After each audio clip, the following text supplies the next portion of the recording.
Pig, pig, pig, pig, pig, pig. Yippee, yippee, whoopee. You all are mud balls. You gotta gather all the bowls from you first. There, piggies.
Hello everybody, welcome to Red Tool House. Today I want to do an update on the first 7 days of our new piglet herd here on the farm.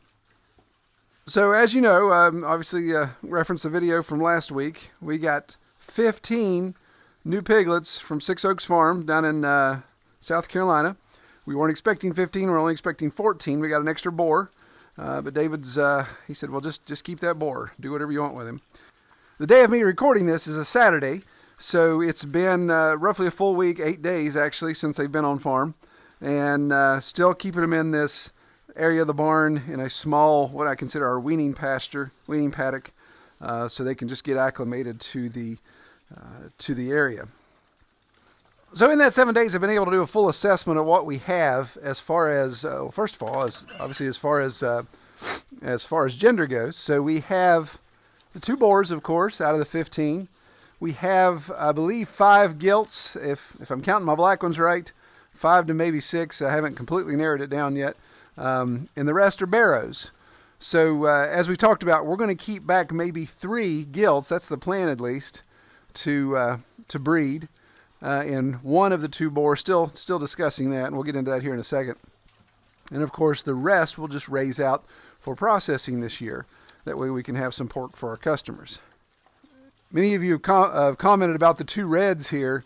This larger red is a gilt, and so far I really like her conformation. The little spotted red is actually a barrow, so he's not destined to stick around, obviously, since he has no value other than freezer value. Now I also want to address some of the comments or questions you guys had in the last video about the sizes, about, hey, David sold you some runts. That small barrow and this little tiny gilt over here, actually the 2 small ones, gilt, and I think that's another is a barrow. Yeah. They're not runts. This is multiple litters that I purchased, and there's as much as 3 weeks difference between the ages of these litters. So yeah, David told me that's what to expect, so that's why there's some smaller ones. But some of you were concerned that the smaller ones were getting knocked off the feed, and I can assure you they're not missing a meal. They, especially the little spotted bear over there, he definitely holds his own. He goes where he wants to go. He may get knocked around, but he'll find a way to knock somebody else back. And watching their feed ration, it's kind of funny in the last week, just seeing how much feed I'm going to have to ratchet up a little bit.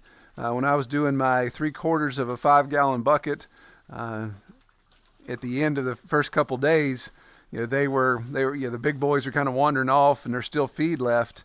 Now they're kind of polishing it off. So we're obviously just going to have to ratchet that up a little bit.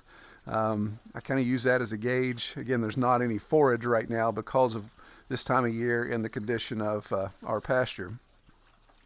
But I can assure you that no runts, and nobody's going hungry. In fact, you can tell by the little bellies they're actually doing pretty good. They're packing it on. There's a gilt. Let me see if it's anyway. Yeah, here she is. This is her right here with the bigger flop ears. Yeah. She has got a really nice conformation, and I believe she's definitely going to be one that we hold back for breeding. I like the looks of her. She definitely has a lot of large black features in her with those big old floppy ears. So we may keep her for a breeder, definitely. So we kind of had a running guess as to how long the paddock would hold up. This what I call our weaning paddock, where we train them to electric fence. And there was some discussion of 3 days to 7 days.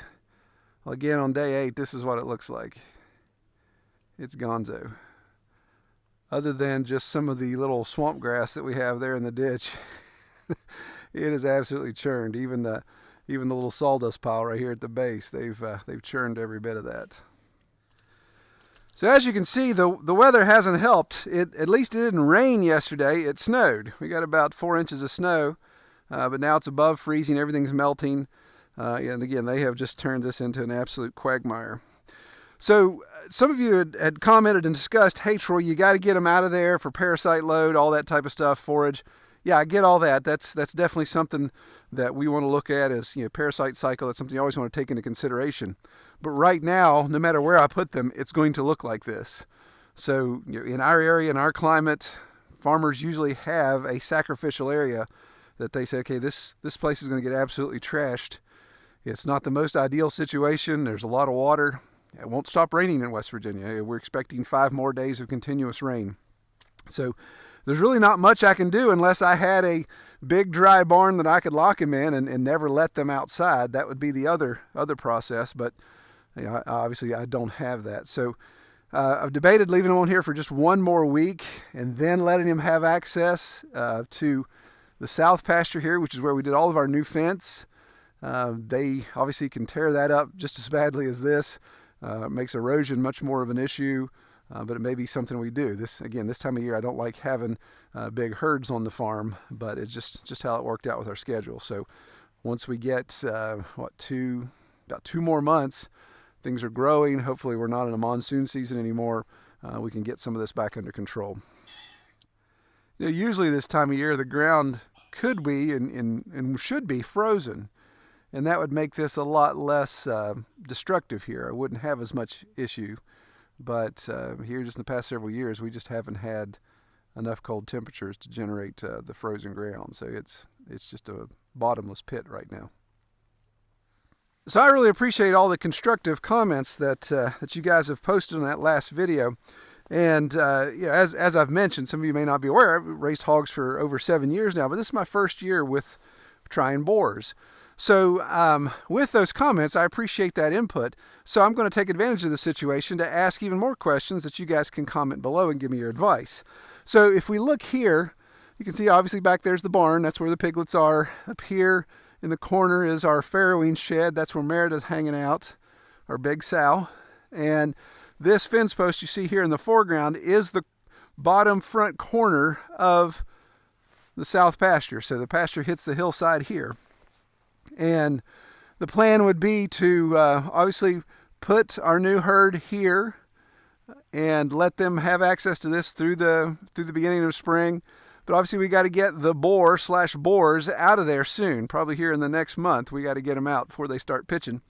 And put them in a different spot. So the question is, the debate that I'm debating with myself is a more controlled paddock close by, or a larger pasture area all to himself further away. I'm trying to figure out what makes the most sense. So let me show you what I'm thinking here, and you guys comment. So for reference, that post, the T-post here you see, is that same front corner post. So I'm just going to pan here to the right. And we've got our road that goes up and circles around that pasture. And then I've got this main road here on the right that, let me straighten up the camera a little bit so you don't think I'll have a gangster lane.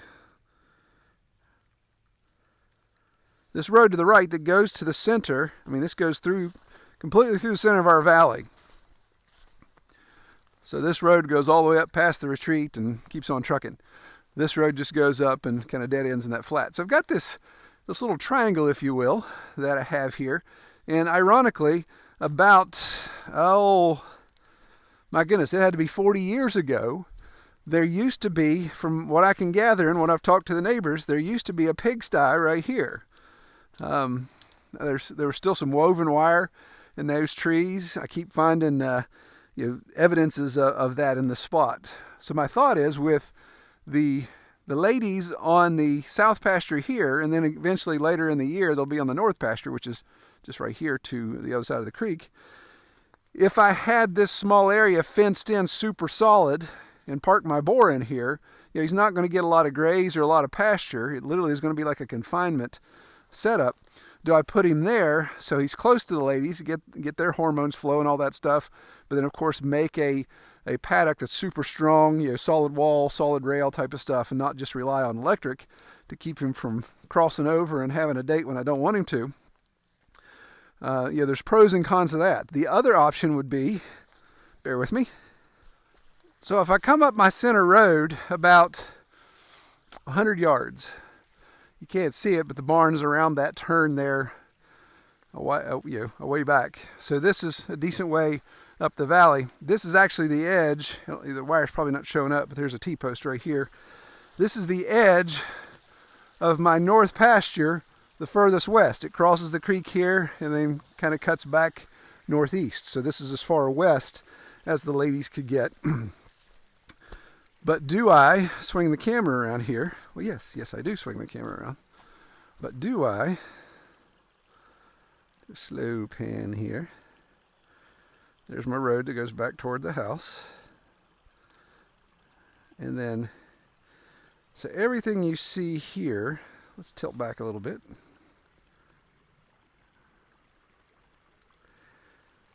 All these woods you see here are completely surrounded, bordered by a road. So where I'm walking up this road now, and where that road goes up the mountain, ties in back at our shooting range, comes all the way back down here to this road. So I've got a nice stream here, our main stream through the middle of the property. I've got a nice tributary that comes down there that produces a lot of water. And of course, this portion of our farm has never been pigged before. There's never been any pig access. So this, depending on how I mark it off, this could be about 3 to 4 acres that I could just put the boar in, build him a nice little lean-to shelter that he could hang out, stay dry, and he could kick it in here all the time by himself. But that would require, of course, just a couple strands of electric fence. So my question is, which would be the better option? Get the boar further away, let him be able to forage, do all the stuff that a boar likes to do in the woods, keep him in with electric if that would do that. And then you have the issue of getting either him to the ladies or getting the ladies to him for breeding season. And does that help get them in stand? Is that too far away where his hormones aren't kicking her off? Blah, blah, blah, blah, blah. Again, I'm not used to any of this stuff, but because before, when it was time to get the hormones racing, I'd buy a little boar in a spray, boar in a bottle, spray it a couple times, gets everybody all excited, and then we get the AI straws and go to town.